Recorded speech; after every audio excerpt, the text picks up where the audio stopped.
Joining us now to analyze today's headlines is Rahul Mahajan. He's a sociologist and author of Full Spectrum Dominance, U.S. Power in Iraq and Beyond. Hi, Rahul.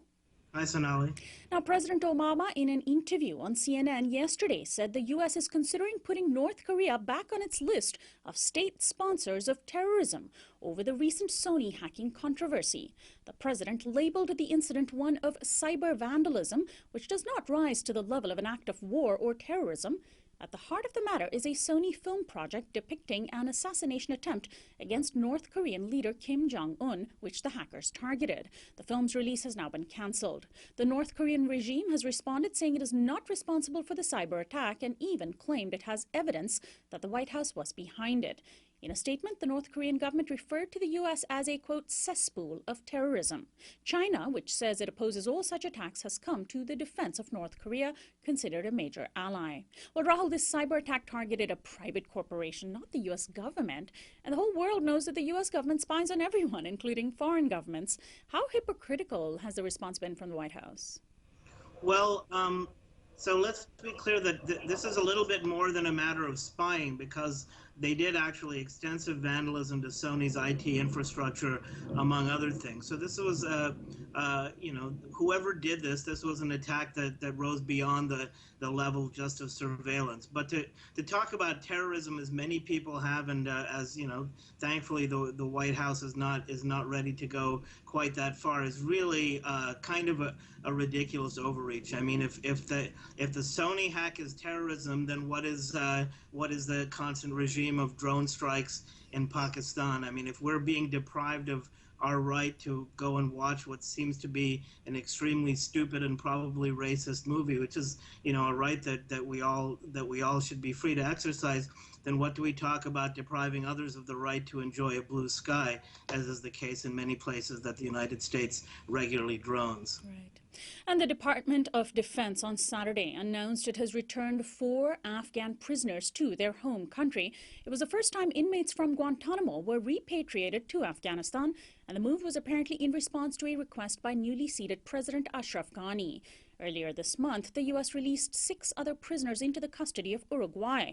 There are now 63 men remaining at Guantanamo. Meanwhile, in Pakistan, the horrific armed attack on a school that left 132 children dead has sparked public support for a return to the death penalty. After a 6-year moratorium against capital punishment, Pakistan's government has been rapidly executing death row prisoners, including ones who had no connection to the recent attack.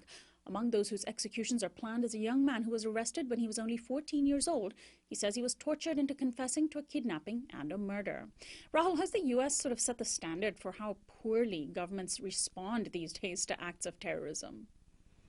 Well, you know, I think lots of governments are capable of coming up with a response on their own, but in the case of Pakistan, it's important to remember we're talking a tutelage, a very direct tutelage in dealing with issues like this that's more like 35 years long, not just the period since 9/11. In fact, it was the United States support for the worst dictator in Pakistani history, Zia-ul-Haq, during the 80s, because of its war, its proxy war in Afghanistan, that's set the ball rolling on all of these things. Right now, the situation in Pakistan is, I think, extreme, and the Taliban made a really big mistake if they ever want to have a cessation of hostilities in attacking basically the children of the Pakistani military.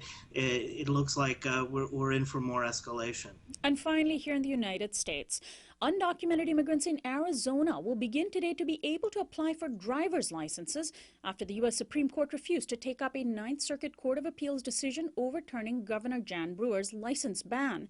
Up to 20,000 immigrants are now eligible for licenses in Arizona. These are young immigrants who qualified under President Obama's Deferred Action for Childhood Arrivals program, which temporarily protects them from deportation. California has already been issuing licenses to undocumented immigrants for more than a year. Rahul, do these legal decisions by courts coming in the wake of Obama's recent executive action signal a softening of the nation's position overall on immigrants? Well, I don't think so. I think that what they signal is primarily the way that the Supreme Court and the courts are likely to look at these things. So the actual decision allowing these young people to based on equal protection. If some immigrants with work permits can get licenses, why should other immigrants with work We're having not be? some trouble hearing your audio, Rahul. If you can maybe just start over real quick. I think that what this really signals is how courts, including the Supreme Court, are going to treat it more than what public opinion is going to be like. You know, this decision was based on equal protection. Basically, the idea was if some immigrants with work permits can get driver's licenses, why shouldn't other immigrants with work permits be able to get them too? And I think that kind of equal protection is certainly going to be upheld by the court.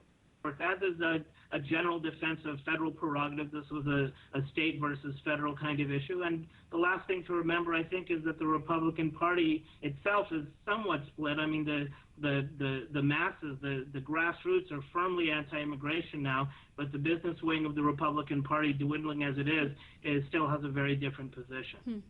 Well, Rahul Mahajan, thanks as always for joining us. We'll talk to you again next week. See you then. Rahul Mahajan is a sociologist and author of Full Spectrum Dominance, U.S. Power in Iraq and Beyond. This is Uprising. We'll be right back.